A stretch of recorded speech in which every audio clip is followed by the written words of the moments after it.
Good afternoon, everyone. Hey guys, this is Bruce Marshall from Simpler Trading with the nightly market update for Wednesday, August the 17th. And today was we've been having these whiplash kind of days, and today was no exception. You can see right here, let me move this over and I'll show what I'm talking about. We had FOMC minutes today, and they were released right there.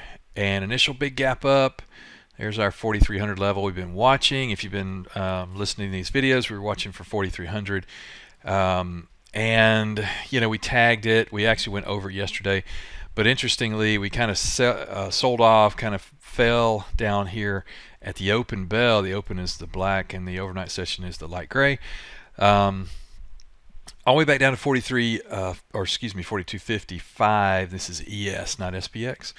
And then we started going higher. Then we consolidate. FOMC minutes are released, and we get this big gap up, which I still never really get because we already know what the FOMC minutes are going to say. They're just interpreted by in a greater detail, I suppose. But it's the minutes of the last Fed meeting, and we were expecting it to go higher, and I placed a trade up there, actually a little bit higher, but with and the reason is because the CPI numbers and the PPI numbers that came out last time gave us a bullish stance on the economy and what the Fed might do next and all that kind of stuff. But anyway, so the unusual thing that has been happening a lot lately, and I don't really know why, I suppose it's algos. But so we went from basically 42.50 to 43.05. So we went 50 points straight up, and then straight back down 30 points or so, 35 points. Did the same thing yesterday, up, like there's just no end in sight. And then you see this right here? I mean, literally just free fall all the way down, and then up. So this is a no side wins kind of market. If you're long, you get your head ripped off. If you're short, you get your head ripped off. Unless you're very nimble and can trade, both sides either at the same time or switch sides very quickly. So let me show you here. I want to use the S&P or the ES because that's the biggest or the best representation of the overall market to give us an idea of what's going on. So let's look back out here. Let's go to a 20-day chart. And as you can see, it has been just, up off this low here, straight up, but all the way up, flush back down, straight up, flush back down, straight up, straight down, straight up, chop, flush, straight up, flush, straight up higher, chop, flush down, higher, flush. So again, very, very, very hard to be on the right side of this market for any length of time. Let's go out a little bit further. So that move from that low to that high is about 400 points. But check this out. Now this is off the low down here, which was at the end of June, I believe. Right here, we're at 3,600 up to here, pretty straight all the way. The last chart I just showed you started, I think it was here, I believe, if I'm looking at that correctly. But that is 688 points, bottom to top. So, what happens now? And of course, we don't know. It is way too. There's even after this, there's even more confusion because we're looking at. Okay, we got a pause in the CPI and PPI.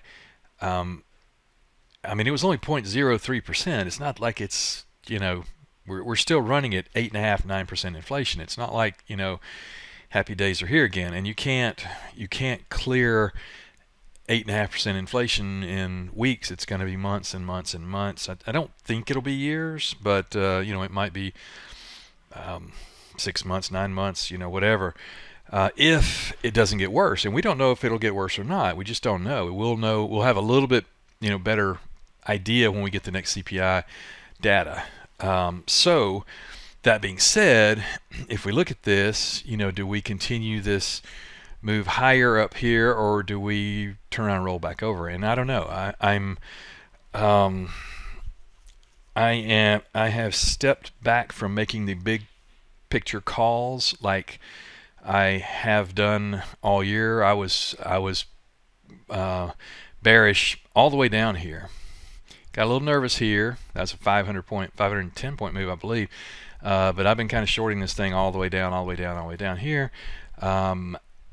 I thought we had a chance, not a great chance, but I thought we had a chance to get back up here, and we did. Did not think we would get through there. So here, and so I didn't call this bottom and say we're going to rip higher. I said, here's what I thought we'd do. I thought we might get up here, and then we take that low out and go back down. Didn't happen. That was before, of course, the CPI number was a tiny fraction of a bit better, right? So at this point, to make a big picture call, that's like, okay, we're going to go back up here at all-time high, or, we're going to go back down here and take this low out. There's no way you can make that call either way. I think we probably come back down and maybe, resume back up here higher. I don't know. It's too tough. There's no way to know. We'll get more information. We got a lot more data coming out next week. We have Jackson Hole Fed meeting next week. That'll be a big, could be a market mover on Thursday, Friday next week. And then, of course, the next Fed meeting is in September, where we will find out, what the Fed's going to do. But basically, the Fed is, with the new pause in inflation from, increasing each month, and now it's kind of paused. The thought is that the Fed will back off raising rates as aggressively, and the market will like that, better than the Fed continuing to do 75 basis point rate hikes and all that. So, and the market is forward looking, so the market's looking forward what's going to happen 6 to 12 months from now, not 6 days from now, in that sense. So, that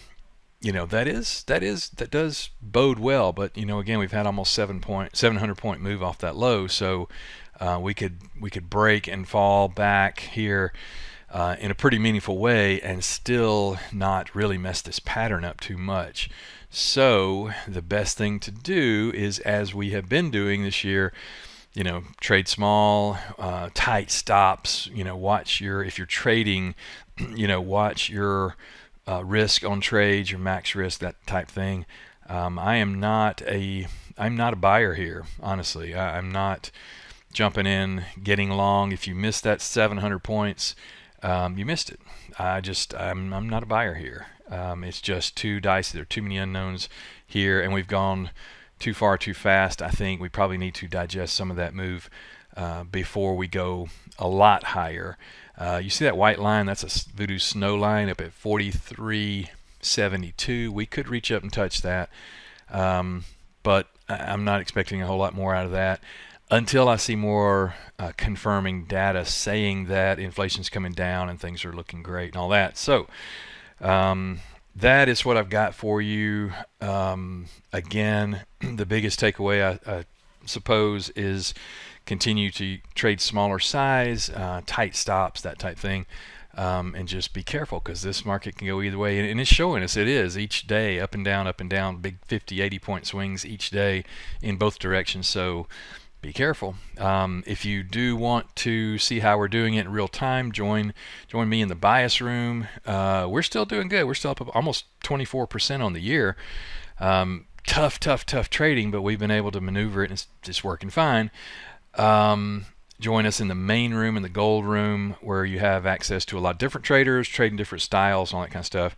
And we're all trading, our own money real time, and so that can help you. So come check it out. So thanks for your time, guys. I appreciate it, and I will see you at the next update. Take care. Without simpler trading, I could not have financial independence. This is one of the best investments I ever made in my life. It's helping me find consistency. It's one of the things that won me